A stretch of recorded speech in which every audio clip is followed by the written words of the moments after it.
What my hope is in meeting today is that we each walk away with a little bit better understanding and appreciation of what it requires, what it means when we go to change some habit we have or way of living or eating or something that has some history to it, some familiarity to it. It's actually quite hard to do. Even though we may want to eat less junk food or get more sleep or in something that we know is better for us, it's not, as you found, those of you who have tried it, it's actually a pretty difficult thing to pull off. So what is it about? And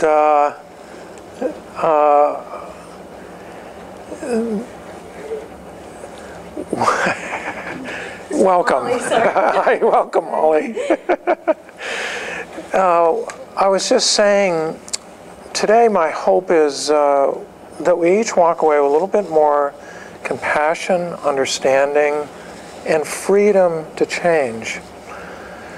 So that when we go to improve ourselves in some way, doing something healthier, or exercising more, whatever it is, that not only are we less encumbered in that process, but in fact it's effortless, and that we're able to make that shift and to sustain it in a much more graceful and easy way. The statistics, as you know, probably know, aren't very good. And we're going to take a look at why that is and what could be overlooked. And it has a lot to do with understanding that when we go to make a change, it very often can stir up an inner conflict, a core inner conflict. And seldom is that taken into account. Because it seems pretty straightforward. Well, I'm going to go on a diet, I got a good plan, here's a book, I got a coach, so I'm good to go. And as you know, the numbers on that are, 95% of diets, after a couple of years, you're back to the weight that you were. And now it gets worse. A study in 2007 at University of California at Los Angeles, huge study on weight loss and looking at different models and what were the themes and commonalities. What they found is not only does the weight return, but actually you gain more weight. So there is an interesting phenomena here at hand that when you go to make a lifestyle change like that, you're actually putting yourself at risk. New Year's resolutions are, again, you've probably read the statistics or had your own personal experiences. What do they last? A couple of months, a couple of weeks? Very few. Some studies are, some 98% of them are gone within a year. So you get to walk away with, if the resolution was, well, I'm going to watch less TV, or I'm going to spend more time with my kids, or something like that, or be more patient with my wife or husband. So these are all good intentions, and you can very well walk away with not having done that or sustained that and feeling a sense of failure, shame, frustration with yourself. There's a huge problem of non-compliance with patients that doctors frequently talk about. They offer certain prescription or medication. The compliance rates are actually very low. again, another change. And so what's going on here, you know? I mean, we want to get better, gone to a doctor, taken the time, spent the money, and yet maybe you've seen yourself that, gosh, I'm not following the prescription, I'm not taking the medication or whatever it is the way I was supposed to, and sort of fades away. There's, in my field, I'm a psychologist, I was trained in psychology. There's this phenomena called the resistant client, And it's the client that comes in and wants to make changes. You give them homework assignments and offer insights and things that they can do. And a lot of them don't do that. Come back, well, how did it go? Oh, I forgot, didn't do it, got distracted or something like that. Again, the people coming in with very good intentions, really wanting to make changes that they've identified that are important to them, and not following through. The temptation, of course, is to think, what are we, stupid or lazy, or, you know, what's wrong with me? Those are all very tempting thoughts, and they're all completely off. Most people, most of us, most of you have tried very hard, been very frustrated about it. It's been important to you. It's not a question of intelligence, motivation, nothing like that. So we're going to explore, well, what is this conflict? What is this about? Let me give you one last personal story before we move into looking at this conflict. My wife, Patricia, a couple of years ago, she started studying Ayurveda. It's really interesting stuff, fully supportive of it, very personalized, comprehensive, holistic approach to health, and requiring a whole lot of dedication on her part, totally supportive, requiring money to go to school. I'm there helping her. And after about a year or so of her being in the program, this fateful dinner hour appears. So we have a nice dinner together. I pull out my ice cream. I like ice cream. I often have ice cream, or did have ice cream. And she leans forward and over the table and looks very intentfully at me, and eyes a little beady. I can tell something's coming up. She says, "You shouldn't be eating ice cream. And this is because of my body type. It's a dosha, there's different doshas, as you know, and probably have heard, and I'm a kapha, and ice cream and dairy, and it's not quite the right thing." And so I said, well, yeah, okay, it's talked about it a little bit. I left the table and felt not quite like myself, and a little just thinking about what she said, and life went on. And then she brings it up again maybe a week later, because, eating ice cream, and she says, I bet you've got ama.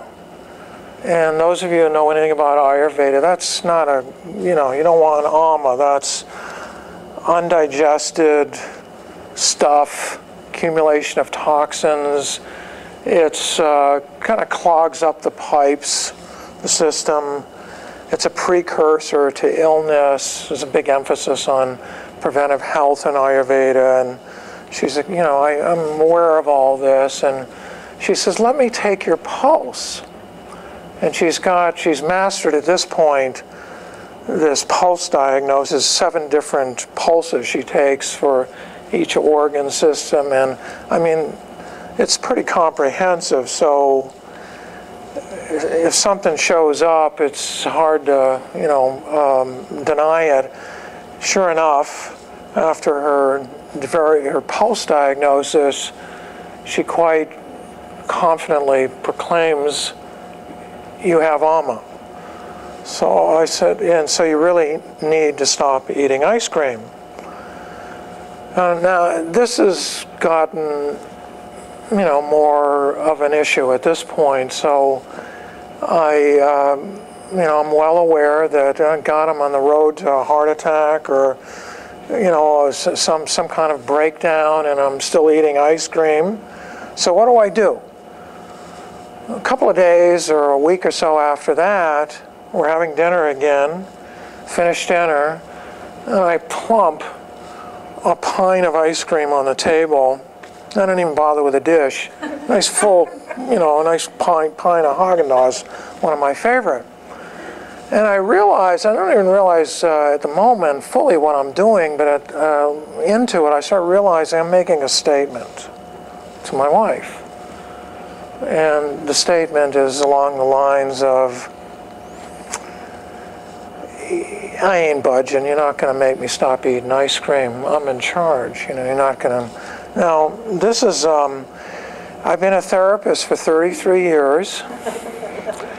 I do a lot of couples counseling. I'm a great couples counselor. I've had a spiritual practice for something like 25 years, gone to all kinds of retreats, read all kinds of books. I'm very invested in my consciousness and becoming a more aware, sensitive person. There I am, making a statement with my pint of ice cream, eating it away. See? I'm not going to do anything here. So she didn't take the bait. She just watched me eat, and that passed. And then after that, a few days or so after that, I find myself starting to feel depressed. And I says, well, I don't feel quite myself here, and what's this about? And it's this damn ice cream thing, It's like, I feel ashamed. I feel like I'm doing something wrong, but I don't care. In my self-esteem, my sense of who I am is starting to get affected, so I'm feeling down. And then I catch myself, following days and so forth, starting to use rationalization. Well, it's not that much ice cream. Or, I jog a lot, so whatever ice cream I am eating, I'm probably burning it off. This is probably okay. And the AMA reading she got on the pulse, everybody's got a little bit, so what's the big deal? I'm probably good to go here. I'm going to keep eating ice cream. Now, again, I'm also witnessing this and having at least moments to step back and says, wow, this is pretty impressive. I've basically fought back and said I'm going to eat more ice cream. I've gotten down on myself, and now I'm rationalizing like crazy. That's quite something.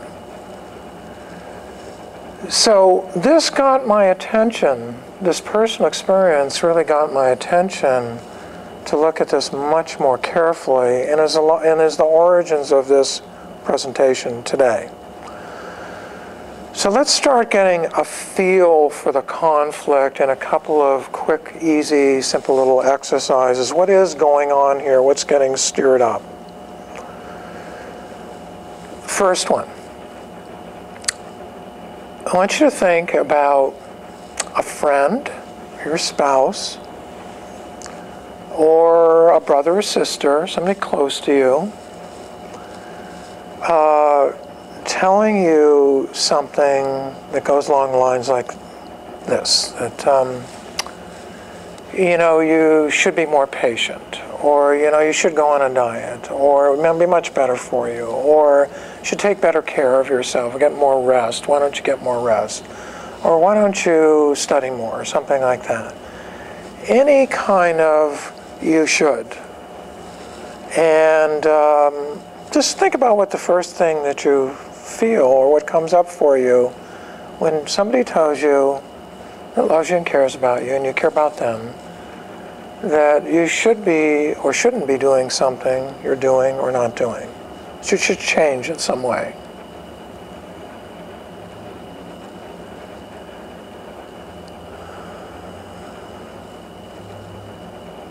probably what's going on for you in thinking about that, in that kind of situation, memory, probably is not a memory of, yeah, you're absolutely right, thanks for the advice, I'm going to get on it right now, and you go for it. It's probably not something like that. Yeah, I do that. You do that, you do. Well, there's some exceptions. I want you to also try out something else, and we'll go a little bit further. Think about that kind of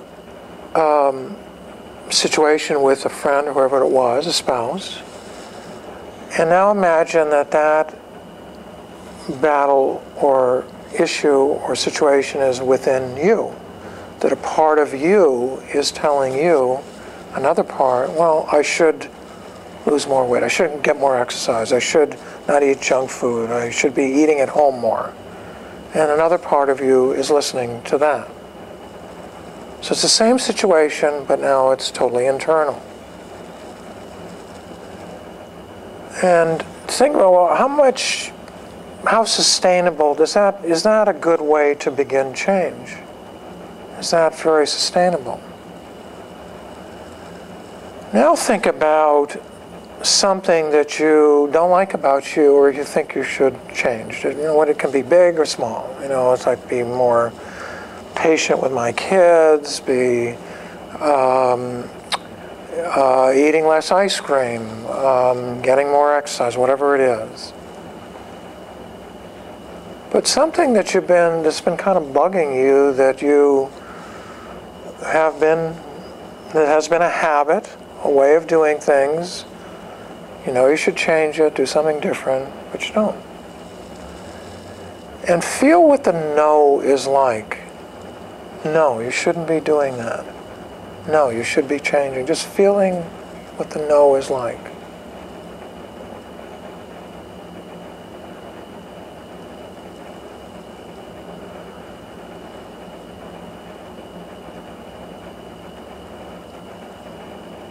And then just to, again, learn a little bit more about this. Now say yes to it. Yes. Yes, I eat too much.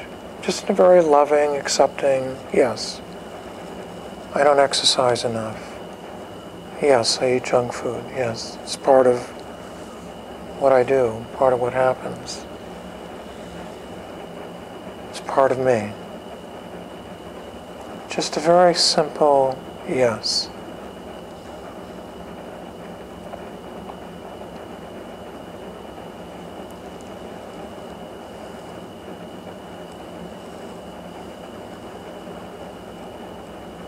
So there's sort of a compassionate love in the yes and acceptance. It's quite a different energy, isn't it? Just throw out some words that would describe the difference.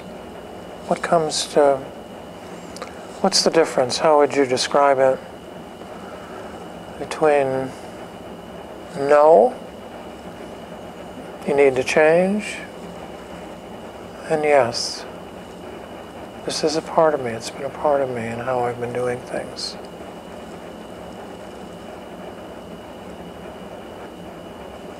One feel kind of heavy, the other light, one contracting, another expanding.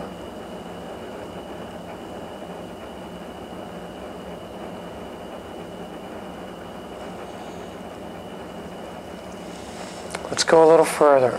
So the first step in making a change, any kind of lifestyle change, or anything that's been an old habit, way of living, way of doing things, first step is get to know, very carefully know, and understand the part of you that's requesting the change and the part of you that's hearing the change.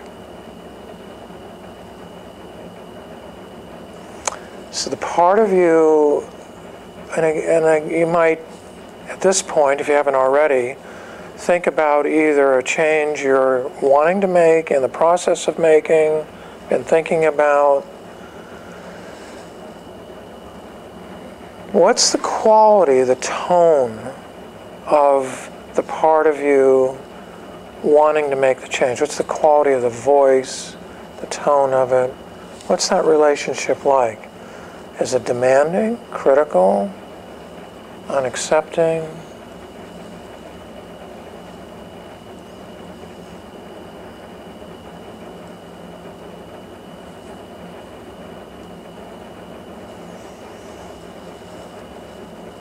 Probably is. The interesting thing is that's actually not your voice. It's not your voice. So what I want to ask you is, who does that sound like that you knew or grew up with? Who does it sound like? Where did you learn to talk that way to yourself?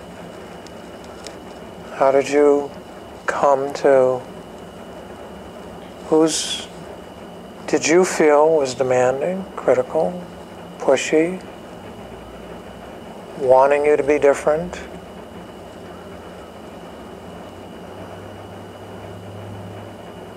Whose voice is it?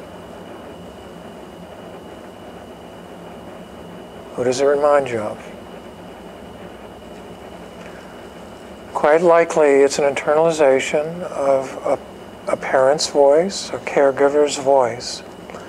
Now, this isn't about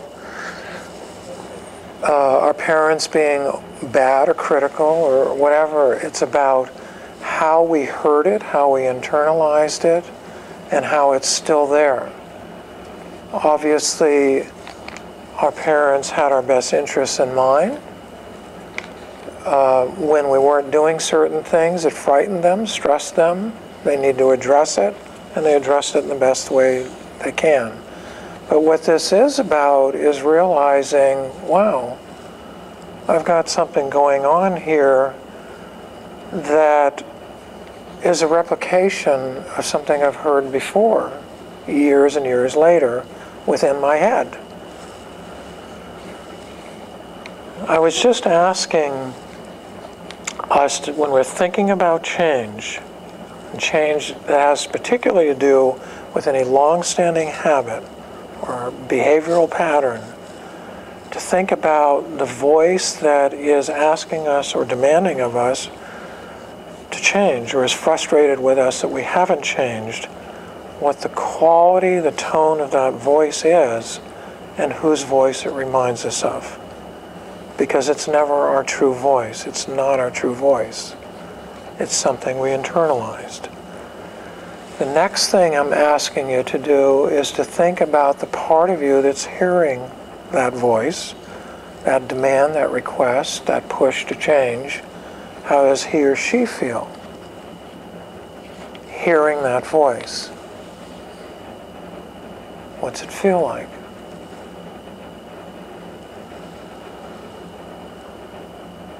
Oh, you shouldn't eat so much junk food. What's it feel like to hear that? Or, you know, you really should do something about your anger. You react too quickly. Or, I mean, whatever, you know, how does it feel to hear that? The way you say it to yourself. What age are you? When you hear that and the feelings that you have that come up, what age are you? With my wife and the ice cream, I'm somewhere around 8 or 9. I'm sticking the pint in front of her. See, you ain't telling me what to do. I'm running the show. Maybe I'm 10 or 11, but somewhere, I'm sorry about that. Somewhere in there, but you know, it's pretty young. And when I'm all over myself, you know, feeling kind of depressed and what's wrong with me, and I'm being bad, and I'm in a pretty young age. And when I'm going around rationalizing about it, oh, it's not that bad, or she's making too much of it, or it's okay to be eating this ice cream, it's a pretty young age. And those are the 3 ways, by the way, most common ways we cyclically survive as a kid when we hear criticism. Fight back, do exactly the opposite, turn it on ourselves, cave in, give up, get critical of ourselves, or keep arguing and rationalizing. Oh, you're being unfair, making too much of it, it's not that big a deal. That's what we do. So unwittingly, what's happening, as you see, is that when we go about making a change, seems on the surface pretty straightforward, it is not.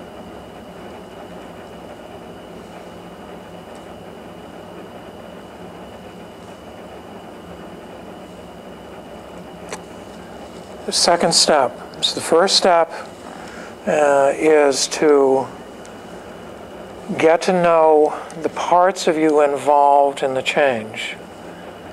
The part asking and the part hearing it.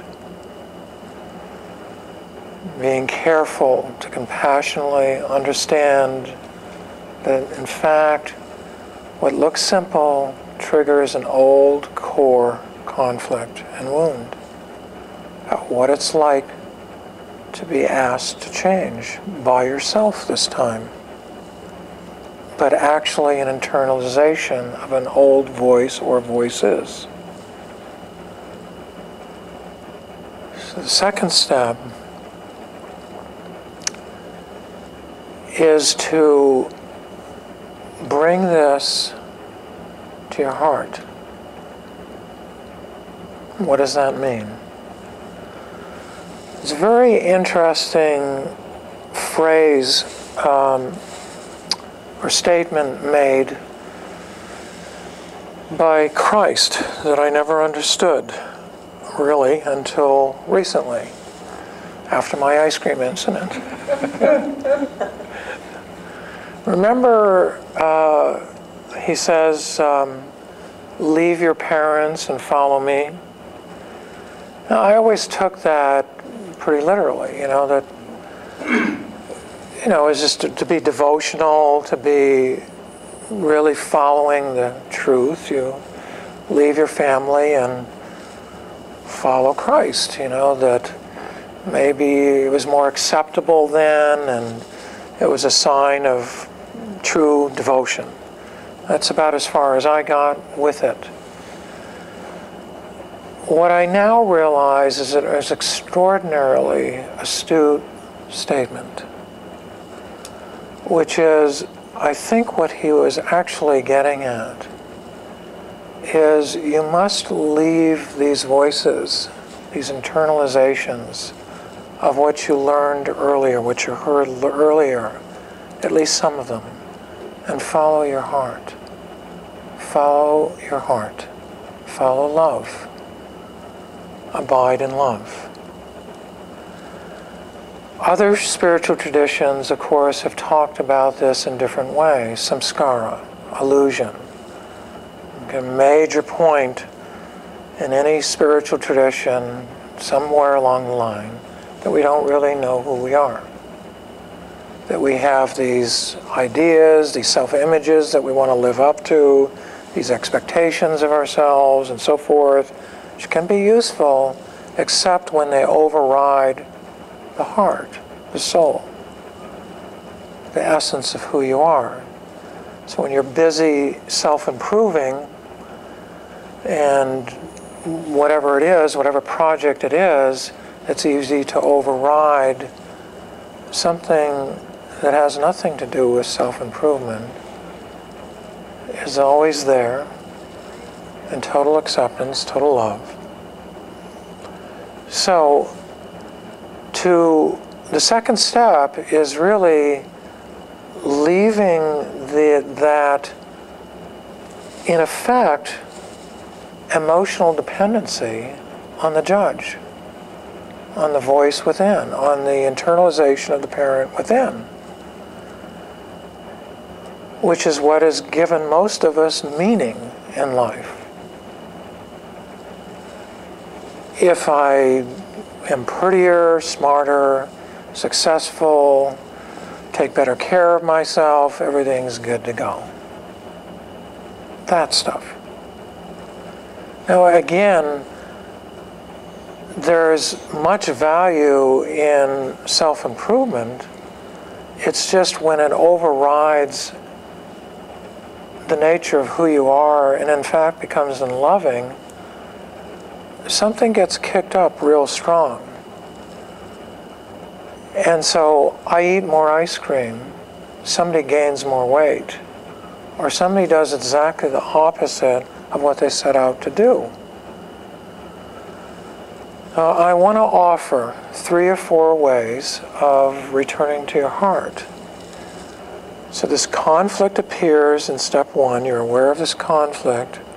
There's nothing to do except bring it to your heart. Here's one way.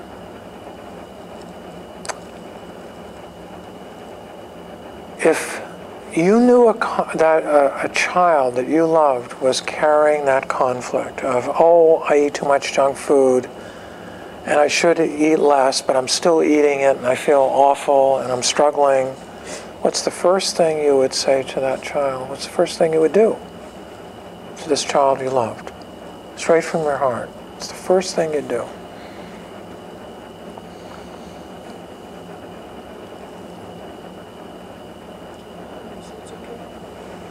Pardon me? Give him a hug and say it's okay. Yeah, something like that, right? Give them a hug and it's okay, it's all okay. It's a hug, I love you as you are, you're okay.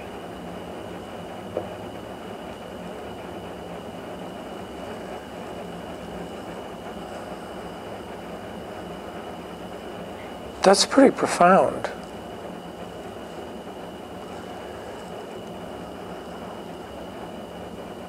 You know, I might be willing to put the pint of ice cream away if I got a hug from myself like that, from my heart, or Patricia, or both.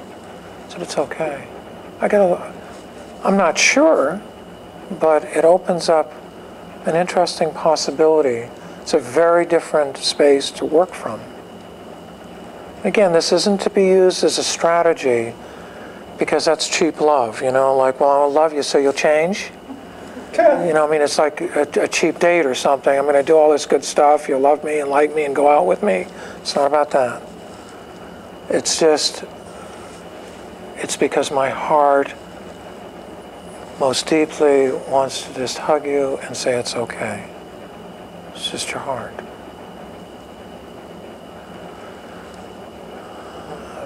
Second way of doing it is when this conflict arises and you feel a stress and a strain, a frustration from it, a stuckness, a preoccupation, what would love do? Just to ask, what would love do? What would love do? If love were in the driver's seat, what would love do? What would love say?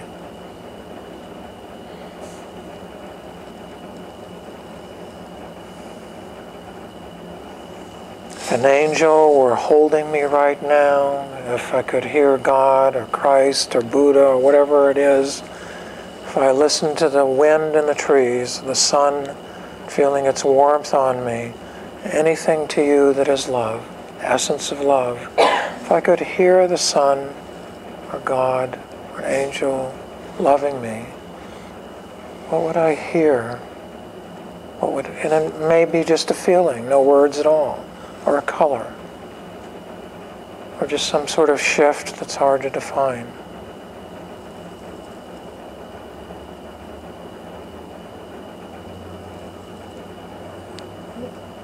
The last way you could try out is to simply shift your attention to the deepest place within you. Your head's going back and forth, maybe you got some emotions with it, frustration, and gosh, I just, ate eating another bowl of Fritos, and I know that's not good for me, and it was my point to cut back on that, and yet I didn't, and I'm feeling like a failure. And as soon as that kind of talk happens, okay, I know what I'm feeling, and I know what I'm thinking. What's the deepest part of me doing right now? What's the soul? What's my soul experiencing? What's happening in my soul right now? Again, not necessarily a question to be answered, it's more a question to redirect your focus out of your head and out of your emotions and into the deepest place within you.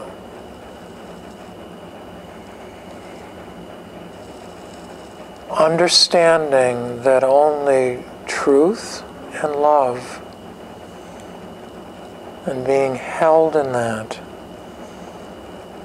will address this conflict in the way you most deserve and need.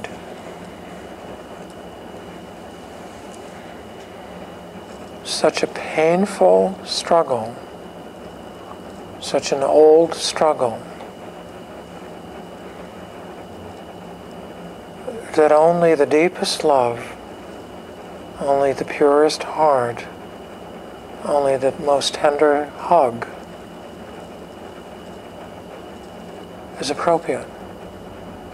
Again, just as if you knew somebody that you loved was in a real bad place and a lot of pain, the first thing is a hug.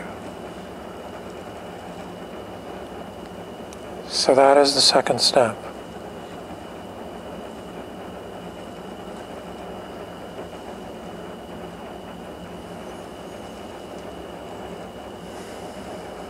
Now, there's one asterisk I would put to that,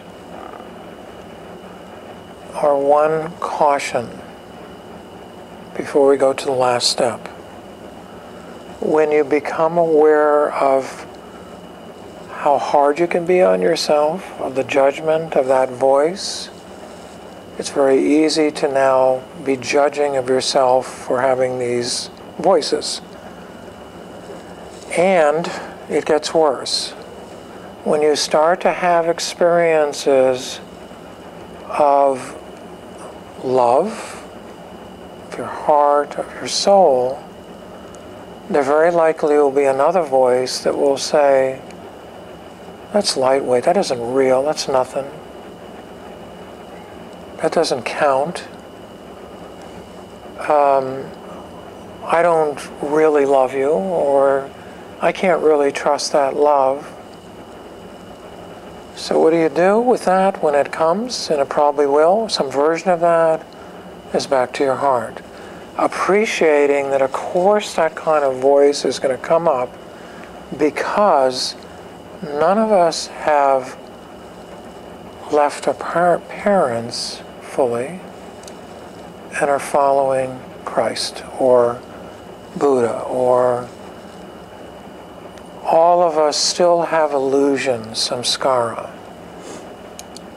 about who we really are. And what has seemed most real and given us most meaning is that old voice that says, hey, keep getting better, keep doing that, keep working on yourself, keep doing this, keep doing that. That's what seems real. So for a while, not only is the heart energy, love, going to seem less real, but also the judgment will kick up, or the fight will get even stronger at times, probably. Doesn't mean you're doing something wrong. It doesn't mean you're not getting it. It doesn't mean there's something wrong with you. It is the nature of the path. The last step concerns what tends to keep us locked in a certain stance from day to day, makes it hard to feel the love that we all need, and particularly in this kind of conflict, which is called stress. All of us have a lot of stress. whether it's from school, as you were talking about, a lot of homework and adjustments to a new school, to work, to family issues, to, I mean, it's quite a big deal to live each day, to get up and do what you need to do, when there's so many things pulling on you in the course of one day. It's really incredible. It's really a lot of stress. So when we feel stressed, damn right I want the junk food, or I'm not going to get to the exercising, or and it's going to intensify this conflict between the part of me wants to change and the part of me hearing that request and not making the change.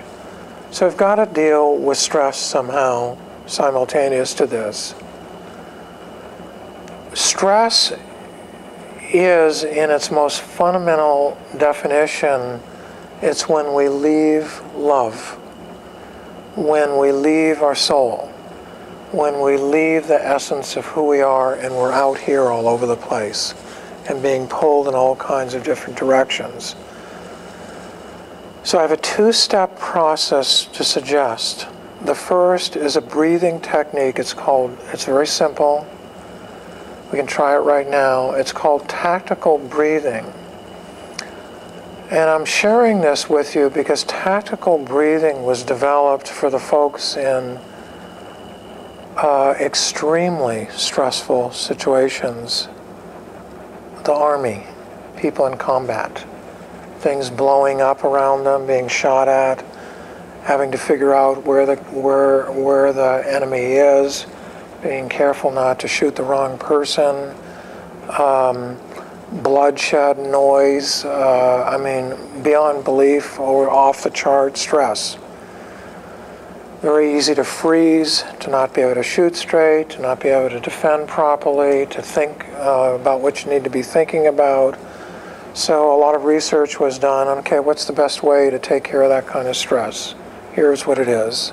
We're going to use it for what at times, in certain ways, can feel like an intense, and just as intense kind of stress.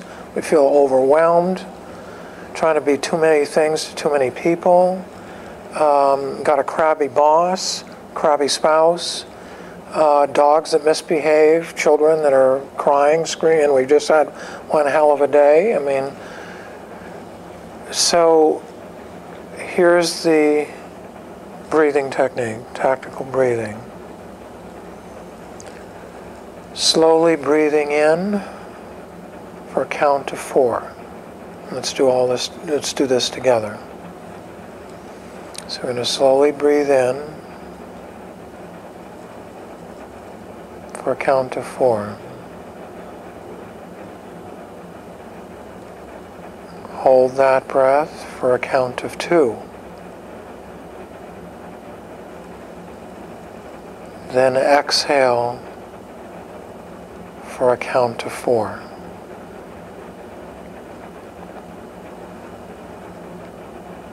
And hold for 2.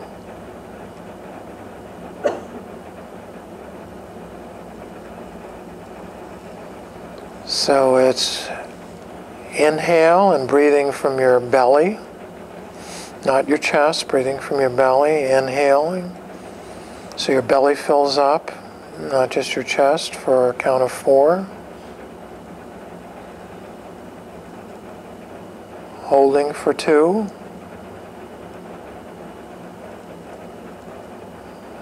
Exhaling for a count of 4.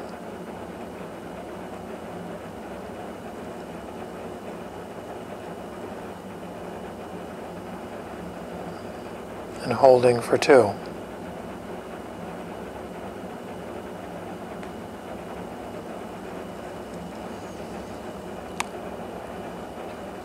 And then asking, after breathing, taking a moment to breathe, one of the 4 ways of bringing the heart forward, or 3 ways that we just talked about. If this were a child feeling overwhelmed, like I'm feeling overwhelmed right now, what's the first thing I would tell her or do for her? Go to your heart. I know I'm stressed and feeling this and that and thinking that. What's my soul experiencing right now?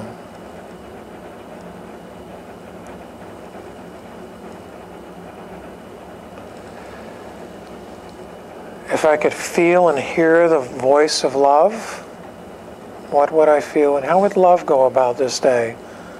I'm running around doing one thing to the next and feeling freaked out and overwhelmed. If I was doing this in a loving way, how would I do it? How would love do this? Back to your heart.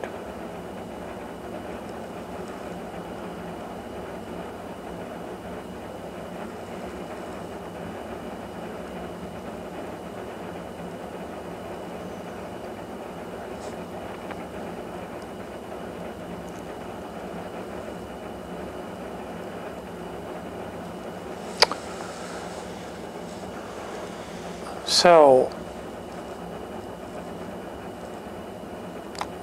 the changes that you're thinking about, or if you're a practitioner and wanting to support those that you're seeing in changes, what would be wise? In addition to dealing with the specifics of those changes, is to do three things based on the appreciation that a change inevitably triggers a core conflict, a core wound. Get to know the different sides, how it feels to hear the request and who's making the request internally. Feel the rub. Bring that to your heart.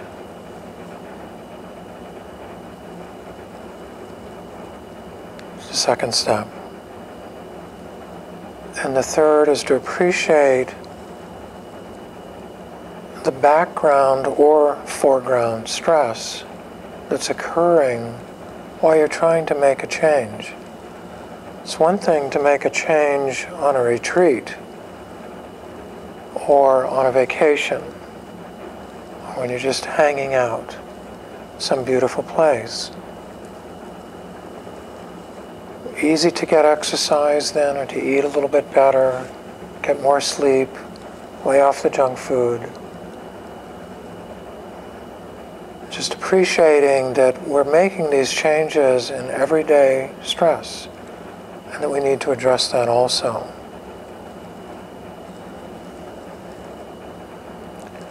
So that when we go about making these changes, we'll be freer of an inner trap, really.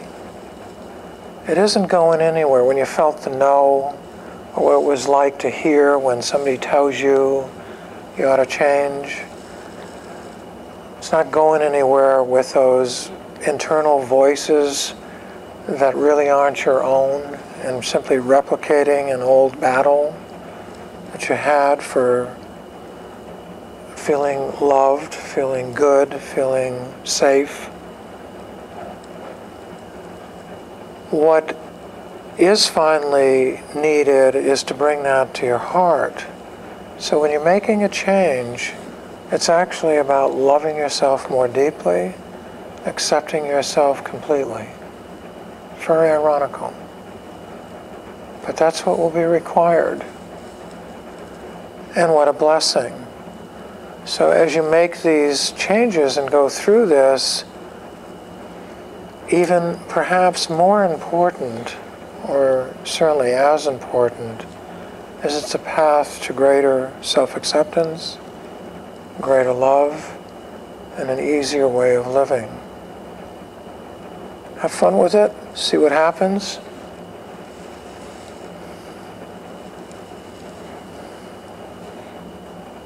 Feel free to call me, share your stories. But the main thing is to be loving. Thank you.